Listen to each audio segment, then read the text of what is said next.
Hello बच्चों, मैं संजय यादव, आपका केमिस्ट्री फैकल्टी। आज मैं 11वां वीडियो लेकर के आया हूं, जो पाठनीति प्रश्न में दिए गए हैं, पेज नंबर 23 पर, जिसमें न्यूमेरिकल भी है और इससे कुछ रिलेटेड प्रश्न भी है। पाठनीति प्रश्न में दिया हुआ है सवाल, इसको मैं पढ़ रहा हूं। 1.14 प्रश्न है कि एक अणु की वर्ग निविड़ संकुलित परत में द्विविमीय उप सहसंयोजन संख्या क्या है? वर्ग निविड़ संकुलित परत में द्विविमीय निविड़ संख्या क्या है? तो वर्ग निविड़ में यहाँ पर हम वर्ग निविड़ क्रिस्टल यहाँ पर बना रहे हैं, एक के ऊपर एक बनाते समय ध्यान देंगे। वर्ग निविड़ का मतलब यही होता है कि वर्ग बनना चाहिए, ये वर्ग बनना चाहिए और एक के ऊपर एक इस तरह जो कण है या मॉलिक्यूल है या एटम है, जो भी कहें, तो इसमें क्या होता है कि यदि मान लेते हैं कि यह सेंट्रल एटम है, केंद्रीय, तो एक दूसरे को ये संपर्क किया, इसको ये संपर्क किया, इसको ये संपर्क किया, इसको ये संपर्क किया, ये सेंट्रल एटम है। तो इस सेंट्रल एटम को ये वर्ग निविड़ संरचना हो। इस सेंट्रल एटम को कितने एटम स्पर्श कर रहे हैं? तो इसको गिने यहाँ पर 1 2 3 4। तो इसमें उप सह संयोजन की संख्या कुल कितनी हुई? 4 हो गई। प्रश्न नंबर 1.44 का आंसर हो गया। प्रश्न नंबर 1.15 है क्या? करे कि एक यौगिक षष्ठकोणीय निविड़ संकुलित संरचना बनाता है। इसके 0.5 मोल में कुल रिक्तियों की संख्या कितनी है? उनमें कितनी रिक्तियां चतुष्फलकी हैं? तो यहां पर दे रहा है कि 0.5 मोल षष्ठ फलकीय है।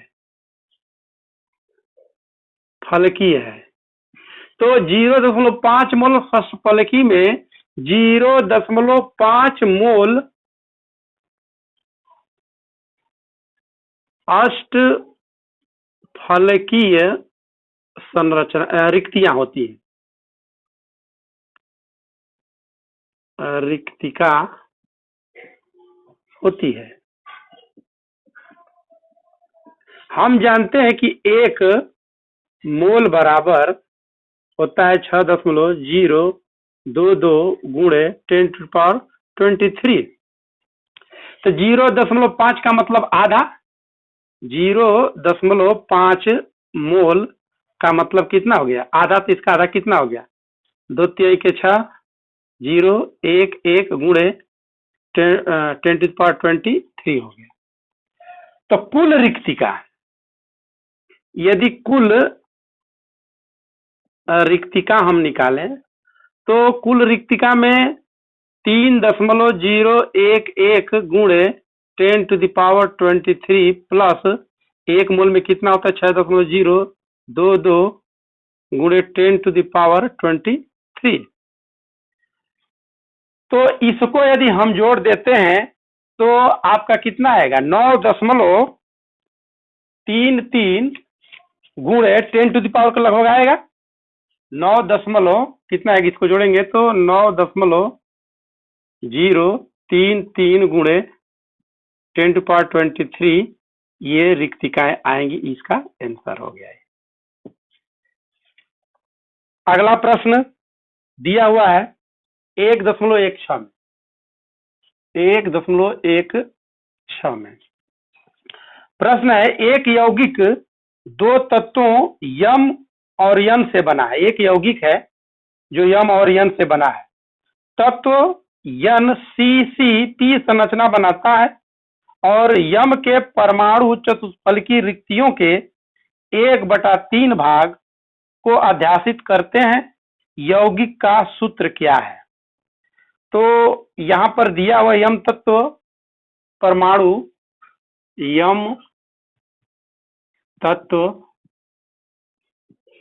का परमाणु कितना दिया है? 1/3 दिया हुआ है। 1/3 चतुष्फलकी है, चतुष्फलकी है, इसको चतुष्फलकी हमने लिखा है। तो हम जानते हैं कि एक अष्टफलकी में 2 गुना चतुष्फलकी होता है। तो एक अष्टफलकी में 2 गुना चतुष्फलकी होता है, तो इसको हम क्या लिख सकते हैं? 2/3, या इसको हम इस तरह भी लिख सकते हैं 1/3 गुणे 2, इसको लिख सकते हैं 2/3। लेकिन अष्टफलकी रिक्तियों में अब यहां पर मान लेते हैं, माना कि यन परमाणु बराबर 90। अब प्रश्न तक सवाल में दिया नहीं है, अब दिया नहीं है तो 90 कैसे आ गया? तो ये 3 है, तो ऐसे हम कोई जरूरी नहीं है 120 पे 3 से कट जाना चाहिए, इसलिए हम 90 इसको ले लिया है। मान लेते कि यन परमाणु बराबर 90 है, तो ये 90 है, तो यहां पर हम कैलकुलेट कर सकते हैं कि यम परमाणु बराबर, इसको ले ले 2/3 गुणे 90 बराबर कितना हो जाएगा? ये 60 आ गया। तो जब ये 60 आ गया, यहाँ पे इसको माने हैं तो इसको यम संबंधे यन कर दें। यम का मान यहाँ पर 60 आ गया, तो हम लिख सकते हैं 60 संबंध यन कितना मान है? 90। तो कटा देंगे तो कितना आ जाएगा ये? तो ये 3 दूना के 6, 3 लिखे 9, मतलब कि यम2 2 और यन2 3। ये आपका हो गया यौगिक सूत्र। अगला प्रश्न दिया हुआ है कि 1.17 में दिया है कि निम्नलिखित में किस जालक में उच्चतम संकुलन क्षमता है? पहला दिया हुआ है सरल घनीय, दूसरा दिया हुआ है अंतः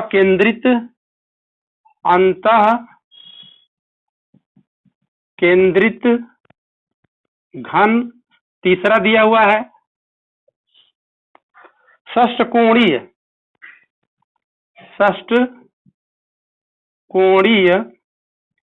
निविड संकुलन। तो इसमें संकुलन क्षमता पूछ रहा है, तो सीधा यहीं पे इसका आंसर हम बता दे रहे हैं। ये सरल घनी में कितना कई प्रतिशत होता है भाई? 52.4% पढ़ा चुके हैं। ये SCC है, ये BCC है, BCC में कितना होता है भाई? 68%। षष्ठकोणी में कितना होता है भाई? 74%। तो आखिर में बताओ इस प्रतिशत संकुलन क्षमता की किसमें अधिक है? ये आपका जो है CCT में, या इसको हम क्या कहते हैं, FCC में है। 74% संकुलन क्षमता सबसे अधिक है।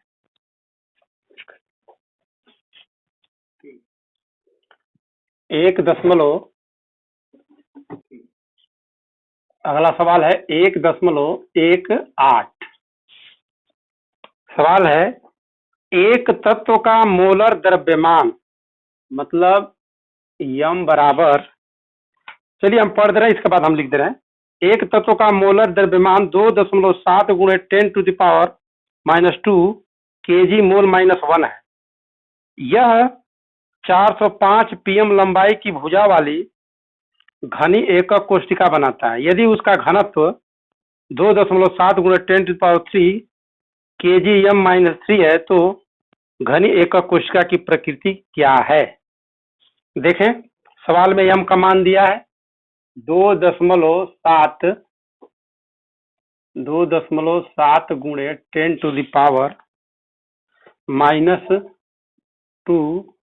kg मोल -1। ए बराबर दिया है 405 पिकोमीटर। अब इस पिकोमीटर को यदि हम मीटर में बदलना होगा तो यहीं पर बदल दे रहे हैं, 10⁻⁻12 का गुणा कर दे रहे हैं। ये आपको पिकोमीटर को मीटर में बदलना होगा तो इतना करना होगा। यदि सेमी में बदलना होगा इसको, इसलिए मीटर में बदल रहे हैं क्योंकि केजी में मान दिया हुआ है, ठीक है, इसलिए मीटर में। अगर मान लेते हैं कि सीएम में मान दिया होता तो हम यहाँ पर 10⁻10 का गुणा कर दिए होते। अगला है घनत्व डी बराबर 2.7 गुणे 10⁻³